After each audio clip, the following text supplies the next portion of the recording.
ઉનાળાના વેકેશનમાં હું મારી માસીના ઘરે ગયો હતો.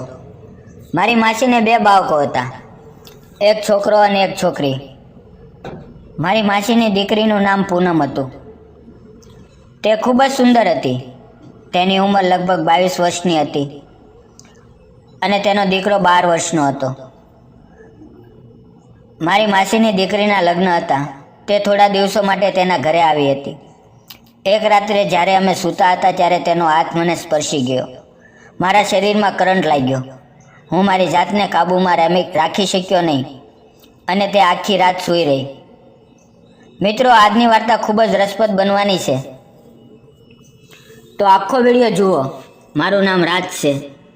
હું એક નાના ગામનો રહેવાસી છું. હું 19 વર્ષનો છું અને દેખાવમાં સુંદર છું. મારા પરિવારમાં ફક્ત મારી માતા પિતા અને હું જ છીએ. મારા પિતાની પોતાની કપડાની દુકાન છે અને મારી માતા હંમેશા ઘરે રહે છે. હું એમનો એકમાત્ર દીકરો છું અને હું જે માંગું તે મને મળે છે. જ્યાં પણ મને જવાનું મન થતું તેઓ મને કોઈ પણ પ્રતિબંધ વિના જવા દેતા. મેં ઘણા મિત્રો બનાવ્યા હતા અને તેમાંથી કેટલાક મારાથી નાના હતા, પણ તેમણે તેના મિત્રો સાથે પોતાની ઈચ્છાઓ પૂરી કરી હતી. જ્યારે તેઓ મને તેમની હરકતો વિશે કહેતા ત્યારે મને પણ એવું જ કરવાનું મન થતું. ઘણી કોશિશ કર્યા પછી પણ મને કોઈ મિત્ર ન મળ્યો. મેં મારા પાડોશમાં પણ પ્રયત્ન કર્યો હતો, પણ ત્યાં કાંઈ કામ ન આવ્યું. એનું કારણ એ હતું કે હું વધારે વાત કરતો નહોતો. તે સમયે મારે મારા અભ્યાસ પર ધ્યાન કેન્દ્રિત કરવું પડતું હતું, કારણ કે મારી 12મા ધોરણની પરીક્ષા ચાલી રહી હતી. પરીક્ષાઓ પૂરી થઈ ત્યારે મને રજા મળી. જે દિવસે મારી પહેલી રજા હતી તે દિવસે હું મારા કાકીના ઘરે ગયો. ઘર ખૂબ જ ઉજ્જડ લાગતું હતું, કારણ કે તે દિવસે ફક્ત મારા કાકી ઘરે હતા. કાકા અને તેમનો દીકરો બજારમાં ગયા હતા. કાકીએ મને ચા અને પાણી આપ્યું અને મારી સાથે વાત કરવા લાગ્યા. મેં કહ્યું, કાકી, પૂનમને લગ્ન કર્યા ત્યારથી જોઈ નથી. 3 વર્ષ થઈ ગયા છે. હું જ્યારે પણ રજાઓ પર આવું છું ત્યારે તે મને મળવા કેમ નથી આવતી? જો તે આ વખતે પણ નહીં આવે તો હું રજાઓમાં ક્યારેય તમારા ઘરે નહીં આવું. કાકીએ કહ્યું કે તું આવું કેમ કહી રહ્યો છો? હું હમણાં જ મારી પૂનમને ફોન કરીશ. મેં તરત જ કહ્યું, કાકી, પૂનમને અહીંયા રહેવાનું છે મારી પાસે. જેટલા દિવસ રજા છે તેટલા દિવસ અહીં રહેવું પડશે.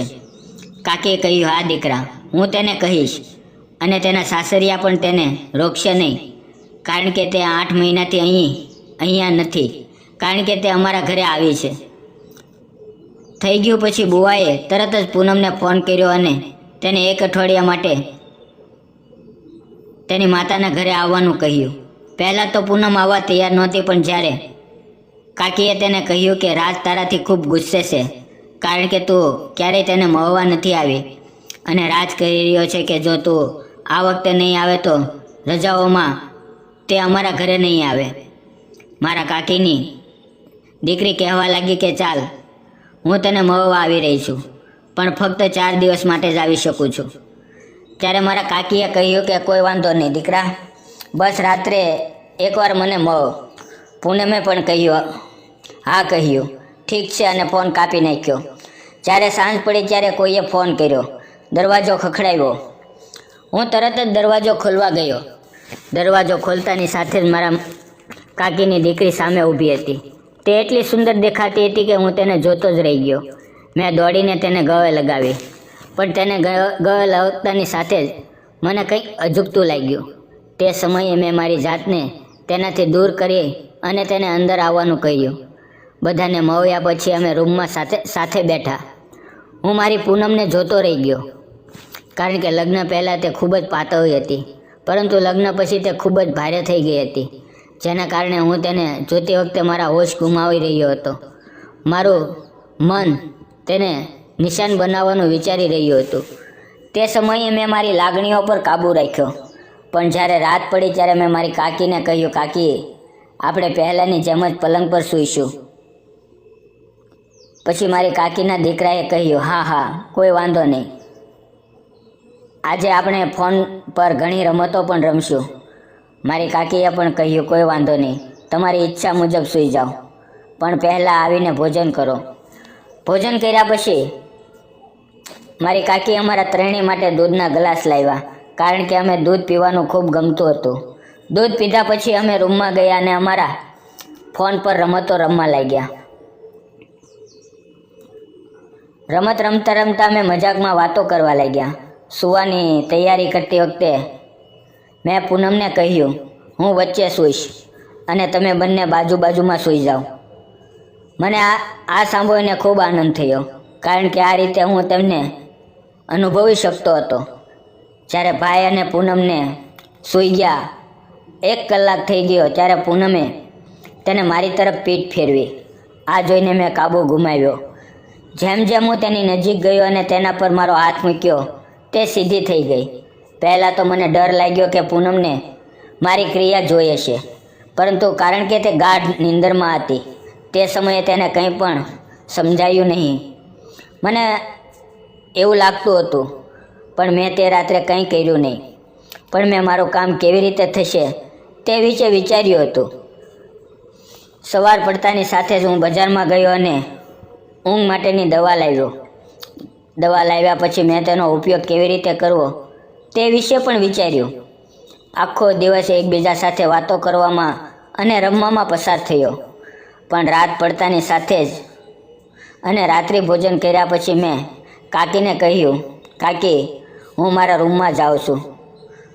તમે થોડું દૂધ ગરમ કરો અને મને આપી દેજો. હું તે મારી સાથે લઈ જઈશ.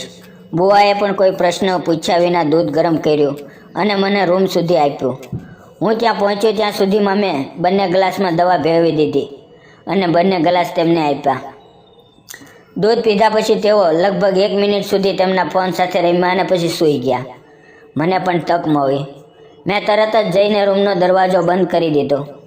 હવે મને સંપૂર્ણ સ્વતંત્રતા મળી ગઈ હતી અને હવે હું ફક્ત તે જ કરીશ જે મારું હૃદય કહે. સૌ પ્રથમ મેં મારી કાકીની છોકરીને મારા હૃદયથી સંતોષ માટે જોયું, કારણ કે લગ્ન પછી તે વધુ સુંદર દેખાતી હતી. હવે હું મારી લાગણીઓને કાબૂમાં રાખી શકતો નહોતો. તે રાત્રે મેં મારી બધી ઈચ્છાઓ પૂરી કરી અને પછી રાત્રે લગભગ 2 વાગ્યે હું સૂઈ ગયો. મને ખૂબ આનંદ થયો કે પૂનમને બિલકુલ ખબર ન પડી અને મેં મારી ઈચ્છાઓ પણ પૂરી કરી. ત્યારબાદ મને પૂનમ સાથે રહેવાનો મોકો મળ્યો નહીં, કારણ કે તેના ઘરે પાછી ગઈ. આભાર મિત્રો. જો તમને વાર્તા ગમી હોય તો વિડીયોને લાઈક કરો અને ચેનલને ચોક્કસપણે સબસ્ક્રાઈબ કરો.